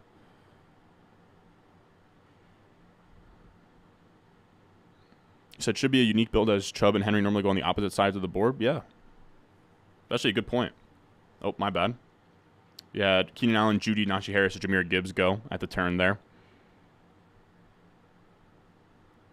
Smash that like button. You have not yet done so. 100%. Everybody smash the like button. Does me great.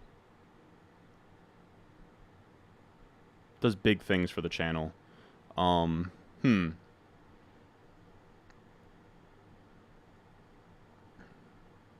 there goes Terry McLaurin. I'm tempted to go Hopkins, but I think I'm just gonna take London here. Damn it, give me Hopkins. Give me Hopkins. I've been taking some Hopkins just because like 407 is gonna be a steal if he ends up somewhere crazy. If he ends up somewhere good, he probably jumps up to like the 3rd round. I think he probably jumps up to like Amari Cooper, Debo area, like right in here, like late 3rd. Just depends where he goes. Like if he goes to KC or something.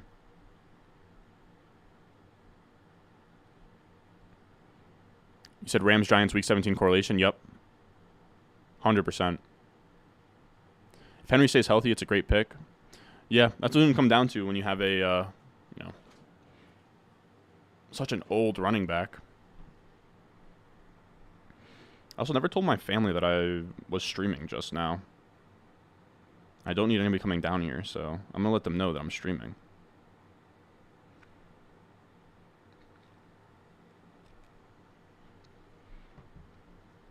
I will say, just in terms of like content and streaming, the 6 spot's the worst. It gives me the least amount of time to talk with you guys and get my shit figured out pretty much. Fields would be interesting. I wouldn't mind Fields. I wouldn't mind Ayuk. It's probably gonna come down to one of those two. I'd be somewhat interested in going. Okay, so Dobbins does go. Let's go Ayuk. Actually, we're going to go Fields. We'll go Fields. I just can't. I don't think in this format Ayuk is ever really a better pick than Fields. We got him a little bit past ADP. And I'm fine having a naked Fields. Also, by the way, let me know if you have any Dynasty questions, redraft questions, let me know, man.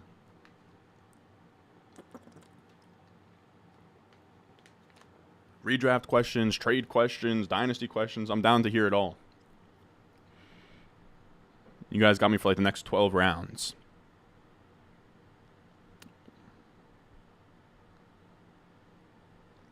Ron, we going to do the basement championship tournament again this year? That was a bloodbath? Probably. It was really fun. You said Dynasty contender, send Pittman for Debo. I think I would, but it's sort of lateral there. My preference is Debo, but kind of a coin flip. Thoughts on Mixon if he stays in Cincy? He seems he'll be a good pick. If he gets cut, not so much. That's pretty much the calculus. I agree. If he plays a bunch of games this year, he should be good. Mom, where's the meatloaf? Said you're far more worried about age, PED, in case it shows. Yeah, in his landing spot, he had a pretty bad situation last year. Was still top 10 basically. I agree. I don't care much about his landing spot. It's more so the closing line value of if he gets a sweet landing spot, you know? Where like his ADP is like 44 right now.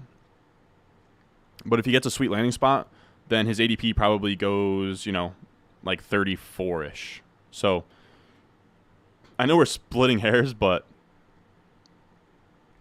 kind of what you have to think about.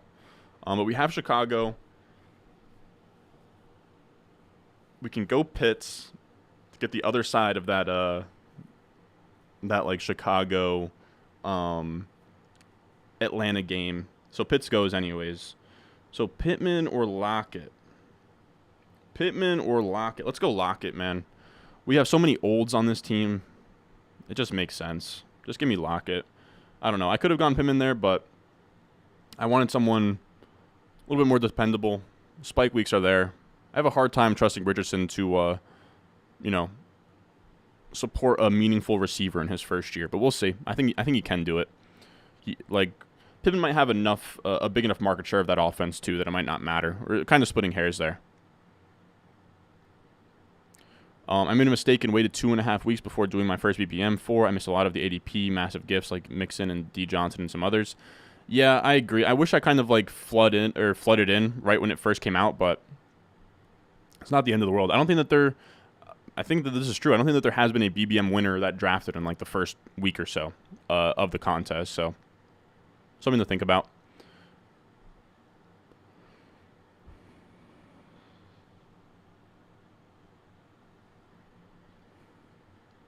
Yep, it's a BBM4 draft. You said, what's the return looking like for Russell Wilson? One guy said he'd give me a second plus. Yeah, no, miss me on a second plus for Russell Wilson. I would just hold on to Russell Wilson. I'd hold on to Russell Wilson. I wouldn't sell him yet in Dynasty. You kind of just have to hope that he bounces back here. Hey, Ron, is there a max percentage of a player you want regardless of the player? My ownerships are pretty flat, but I would say at the absolute extreme, I want to keep it under 50%. Under 50% for me is probably the ideal area, I guess.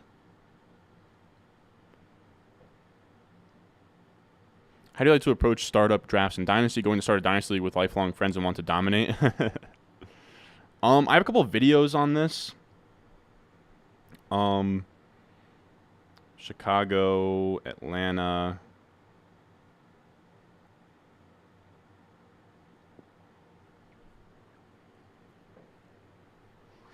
Thank God, I wanted Dotson. I would just value QB. If I was in a home league Dynasty League, how would I approach it? I don't know. In a perfect world, I get an elite quarterback. Just want positional advantages. Like elite quarterback, maybe an elite tight end. A good young core. Probably like a hero RB kind of build. Maybe I take one RB early-ish or a 0 RB in a Dynasty. Moving around the board. Catching players at the back of tiers.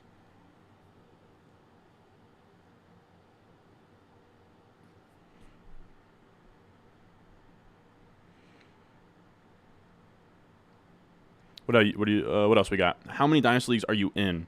I'm in I don't know. I think 14, something like that. I think I'm in 14, 13, somewhere around there. Depends if you count Devi and co-manage and stuff.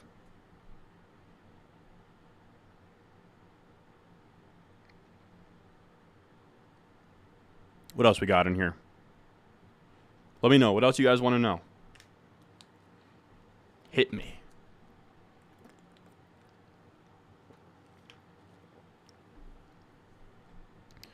The last 2 years in a row was July 18th. I think you're right that they were at least mid-July-ish type drafts. So we're drafting in a very fertile spot here. At 51%, I was in Madison. I was slamming him around 7 through 9 when I knew Cook was getting cut. I've not drafted him since, so I'm down to 35%. That's actually perfect.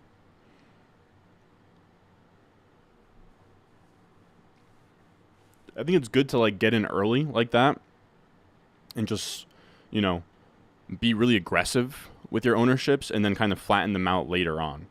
I don't really worry about my ownership percentages or rostership percentages, whatever you want to call it, whatever's least problematic to you. I would just worry what they look like at the end of the year. But get in and get your prices early is what I would say.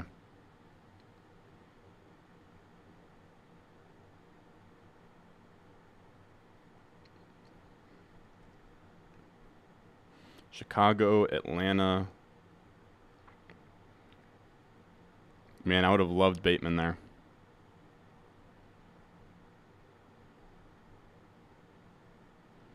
I hate these options. I guess we'll just go Michael Thomas. I don't love it, but we'll go Michael Thomas. Kind of just have to close the gap at wide receiver after hammering as many running backs early as we did. And the tight end in there, too. So trying to sell Tony and Watson in Dynasty.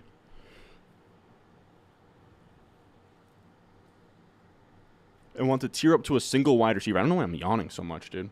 I wish I had like a Red Bull or something on me. Trying to sell Tony and Watson in Dynasty, tier up to a single wide receiver. Who do you think is attainable for those guys?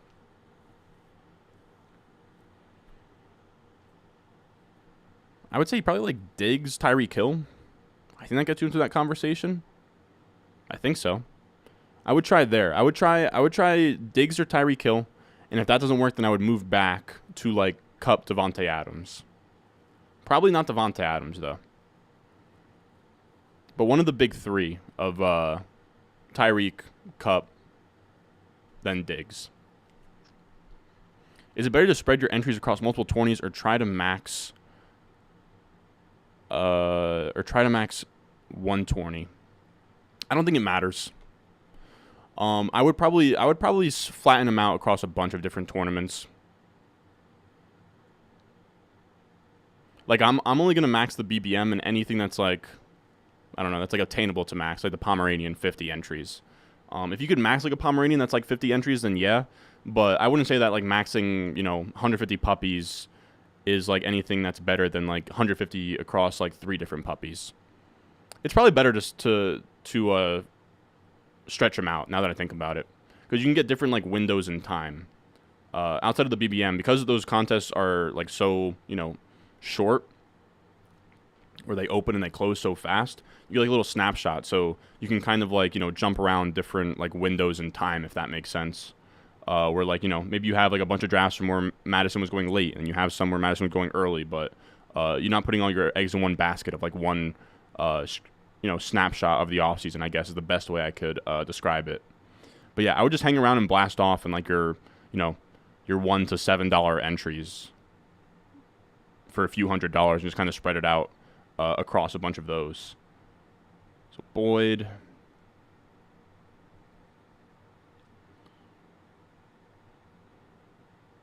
Gibson, Tennessee, Houston.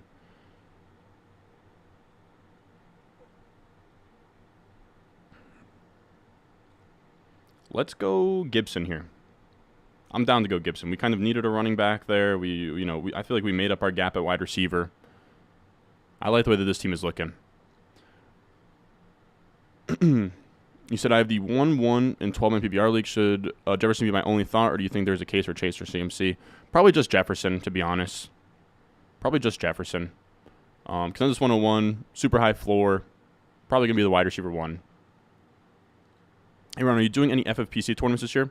Yes, sir. We'll be doing the high-stakes tournaments probably in, like, August. Actually, definitely in August. Probably a couple a week in August. And probably build out to, like, 10 to 15 leagues again, which so tough to manage them. You said how many high-stakes teams do you usually play a year, like FFPC, NFFC, where you have to do waivers? It depends. I took on the most that I ever had last year. I think we did 15. We either did 12 to 15. It might have been 12, but I can't remember. But it's a lot. It's a lot to manage that many waivers. So I'll probably end up in the 12 to 15 range again, 10 to 15, somewhere like that. Last year I did a bunch. I had my most success on NFFC, so I'll probably do more on there. We'll see. I kind of have to budget it out. We'll see how many we end up doing. But I would say 10 to 15, probably where it ends up between like NFFC, FFPC. Maybe I do less. I like the idea of doing like 12. 12 is probably where I'll have it again.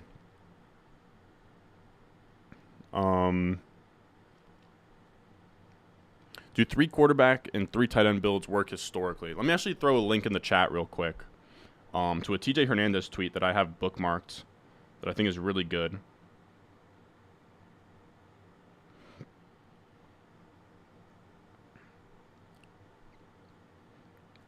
All right, so I'm going to put it in the YouTube chat real quick. But you click on it and it shows you like the best builds. Or the best builds over the last 3 years. So 3 quarterback and 3 tight end build, 3-5-7-3 was actually one of the 4 that was over expectation in all 3 years of Besselmania. All right, so what do we got here? Had a bunch of wide receivers go off the board. We're looking at Chicago, Atlanta is what we kind of need. Chicago, Atlanta, Buffalo, Seattle. Should we go with another Geno Smith team?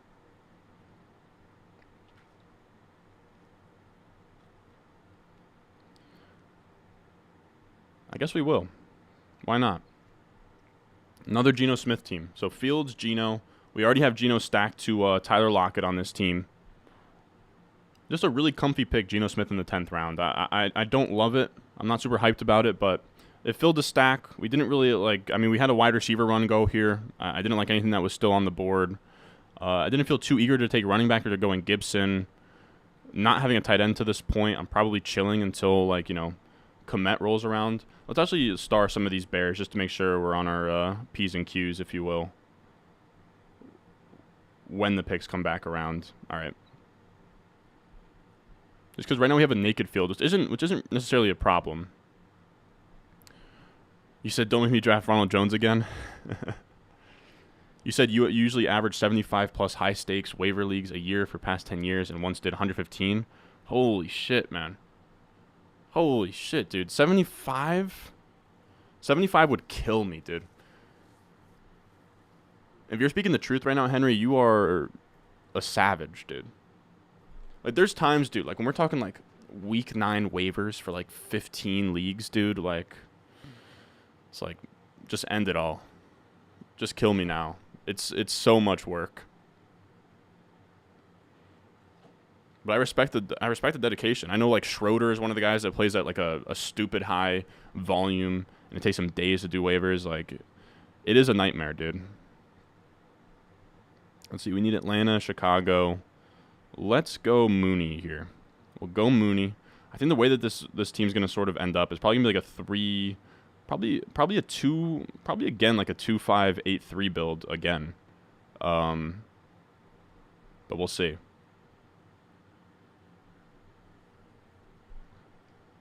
Said, of course, beat the truth. I spend 10 hours a week on waivers. Yeah, dude, that's brutal. That's brutal. Wednesday nights are so brutal with that, dude. Like, it's not fun. The things we do for fantasy football, man. You said debated Mooney or Collins, but let Mooney slide to me. I appreciate that. I've been dying to get a stack on Fields here. We'd love to get Algier as a bring back, if he's coming up here. We'd love to get Warren as a bring back. We'd love to get Algier as a bring back. We got options. We're in business. We're cooking. Oh, we're cooking. Man, 75 plus high stakes leagues is crazy, dude. For me, like last year, like I think we did like 15. I think we did 15. We either did 12 or 15. It was one of those two numbers, and it was so much. Even with some of them being co-managed, like it's overwhelming. It's overwhelming to set lineups for every single one of those, like not screw things up. Because you have some of them where it's like weird in terms of like the deadlines of when you have to set lineups and do transactions and everything. So it can get tough.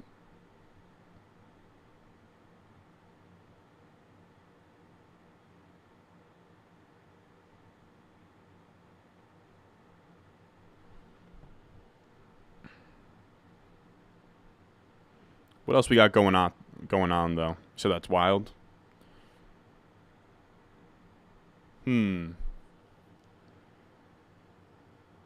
Probably another Jalen Warren pick. I'm actually gonna go Okonkwo. God damn it! I was gonna go Okonkwo.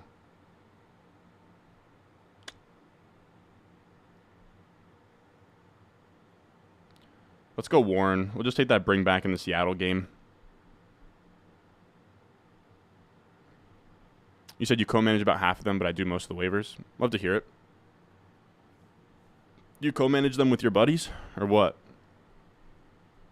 I know some high-stakes guys just kind of band together with other high-stakes guys as well. But how are we liking this draft so far? I mean, it kind of sucks that it looks a lot like the last one, if I'm being honest. With like Geno Smith, Jalen Warren, Seattle pass catcher, and Tyler Lockett, but it is what it be. But what else is there to talk about? I have my ring next to me for whatever reason. I think it's because I whipped it out on the last video I recorded before I left. Boom. I should just start wearing this all the time. The issue is I'm not old enough yet for, I'm not a big enough a big enough hoss for it to actually fit on my ring finger. But I'd like to get another one of these. We didn't get a ring for the 2022 season. We only got it for the 2021 playoffs, I believe. So we'll see. We'll see if we can get one of these for the 2023 season. I'm hoping. I also want to get some entries in on that Pup Cup, the golf like underdog drafts for I think it's like the FedEx Cup. Damn, what'd I say? Did you hit me with a pause? What'd I say? What'd I just say? What'd that mean?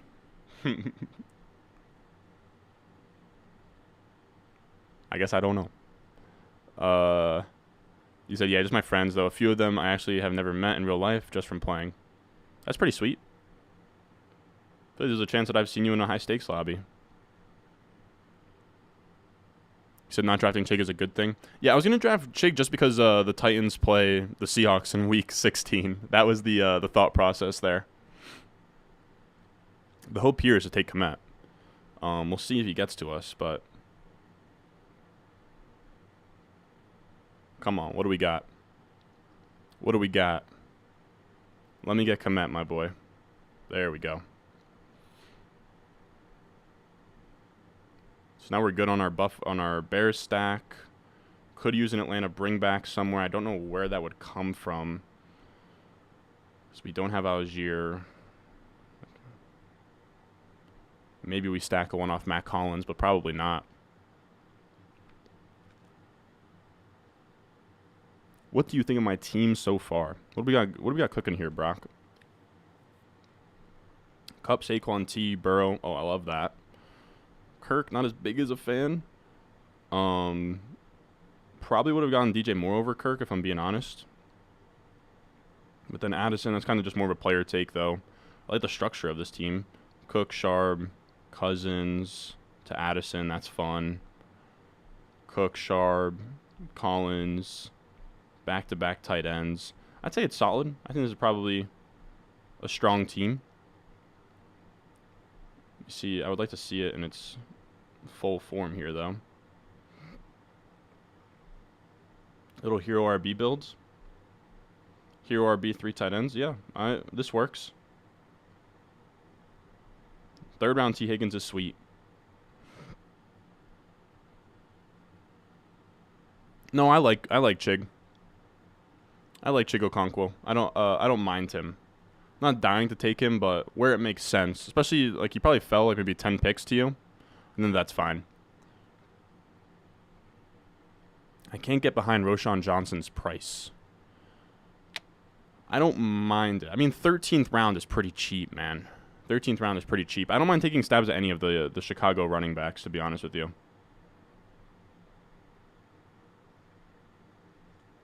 All right, so now we're looking at 163. 163. Detroit, Carolina, Cleveland. Gainwell, Carolina. Let's go Chark. Just like a random one-off Chark. Why not? So we're probably going to end up here. We are at round 14. We have X amount of picks left. I probably want to end up with like a probably another 2-5-8-3 build. So,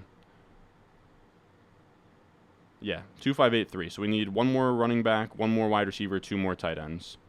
Don't really know what we're looking for at tight end. Probably going to be another Noah Fant team. And they can kind of just have a one-off tight end. That doesn't really matter.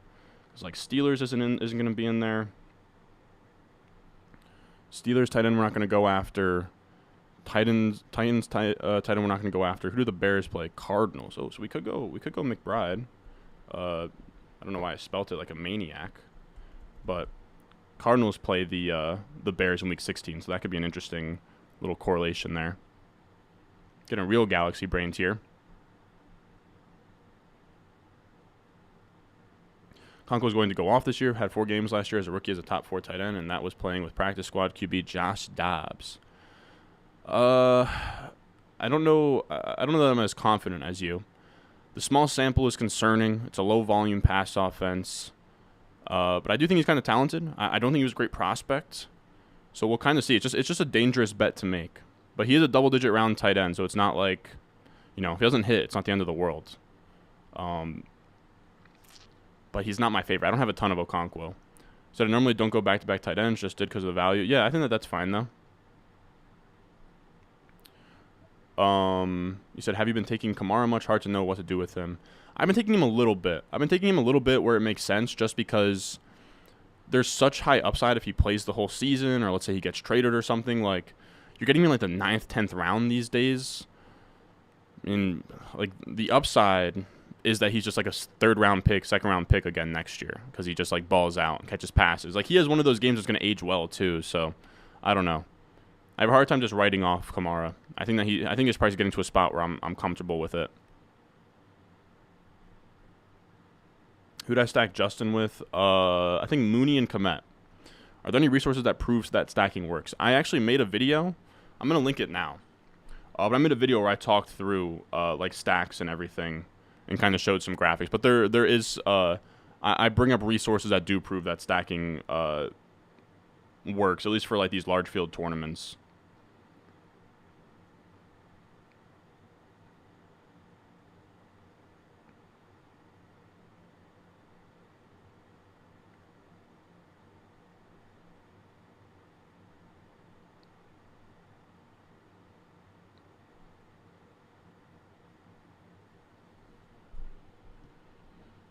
All right, so let's see what comes. Let's see what made it back to us, I guess. Talking Tyquan Thornton. We need another running back. Let's go Tyjae Spears to get a little week 16 correlation on this team. Or no, we don't. No. We do not need that. Houston. Let's go Mechie. We'll go Mechie. That'll be our last wide receiver. Don't need any more after that. We get like Mechie as a bring back with our Derrick Henry. We need one more running back and 2 more tight ends on this team. Does 2673 work? Yeah, I think so. I have that TJ Hernandez tweet bookmarked, and it's sweet. But yeah, 2673 is actually the best roster construction on that graphic.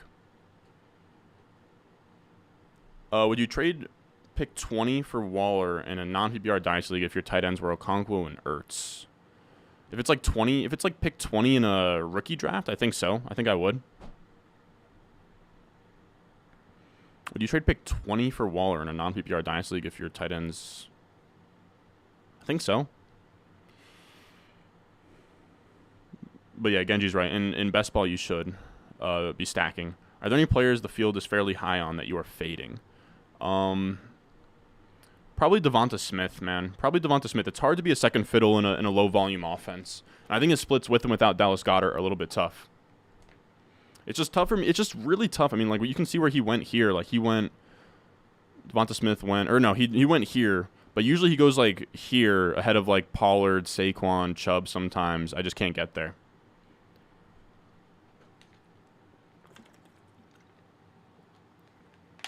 All right, so 1 running back, 2 tight ends is what we need. Miami, Chicago, Seattle, Steelers, Cardinals.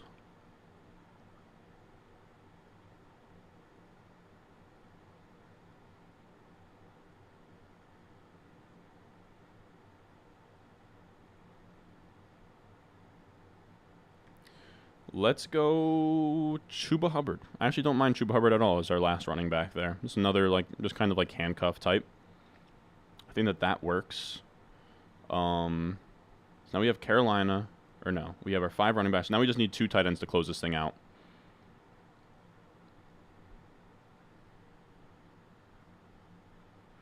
What else we got in here? Find myself going 2772 a lot, locking in elite QB and top 5 tight end. Yeah, I've been messing around with 2772 a lot as well. Only reason I picked Smith there is to not get behind on receivers, and I find so much RB value later on.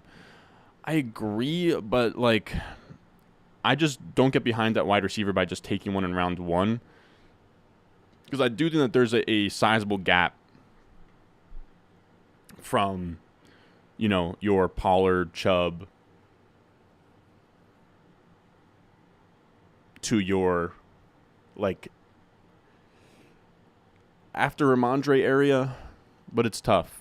It's a tough dichotomy. Like, would you rather have Devonta Smith Josh Jacobs, or would you rather have like Tony Pollard, Debo Samuel? I guess it's a tough 2v2. It's a tough 2v2. I just have a really tough time just because Devonta Smith. He just, to me, I don't know how he's like a difference maker. Did someone take Noah Fant, dude? This guy, Big Doinks. Big Doinks is really gonna take Noah Fant that far past ADP, or that far ahead of ADP when he doesn't even have a Seattle stack, man. Really? All right, let's do Trey McBride, and we'll kind of it just has to be kind of a random last tight end, or should I just go Disley? Like, Disley's kind of, as much as I hate to admit it, Disley's kind of live to outscore Noah Fant. Let me just, like, it seems like doesn't even have an ADP right now.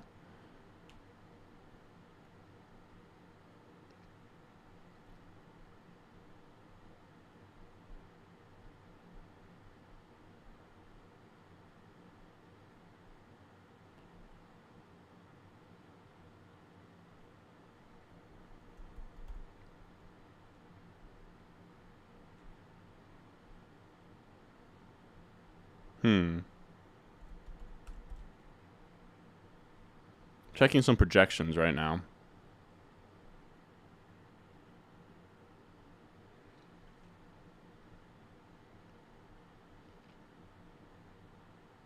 So we could go Disley. I think that'd be kind of a reach. Not a reach, but I think it'd be a force. I don't know. Should we go Will Disley? I don't know that Will Disley's the play. That feels like maybe too obscure.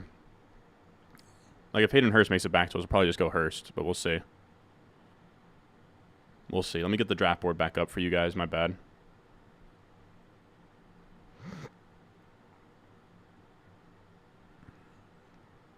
You said if I go heavy RB early and light QB, I'll go 3-5-8-2. Yeah, I hover around that same area. You said I actually like my team a lot, which is very rare. I don't have huge stacks, but it's still solid. This is good for my first BBM team. Brock's team is the 103. So we started with Kupp, Saquon, T, Burrow, Kirk, Addison, Pickens, Cook, Sharp, Kirk, Collins, Okonkwo, Schultz, Mostert, Deonta Foreman, Chase Brown, Hyatt. I think it's a solid team too. There's not much going on at tight end, huh? I might just take a one off Jelani Woods. Yeah, let's take Jelani Woods.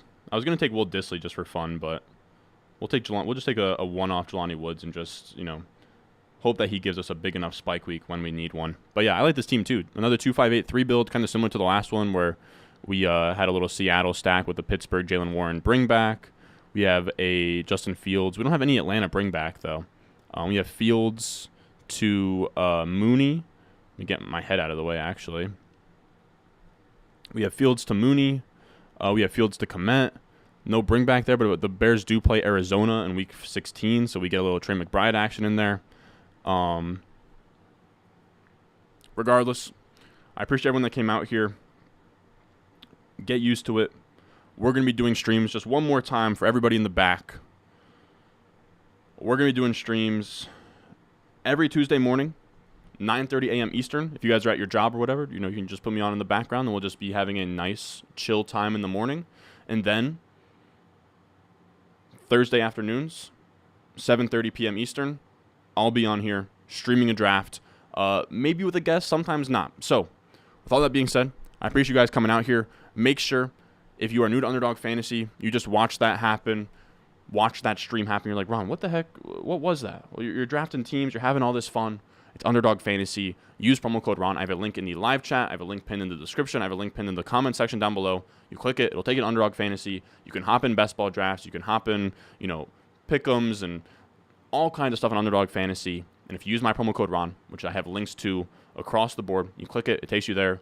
It'll use my promo code Ron. And it'll match your deposit up to $100. So you can go out here, have some fun on Underdog Fantasy. So with all that being said, I appreciate you guys coming out here. We were gone.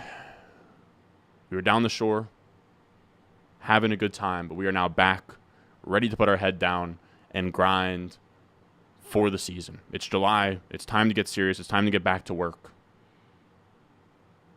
So expect us to get back to work. As always, I'll see you guys in the next one.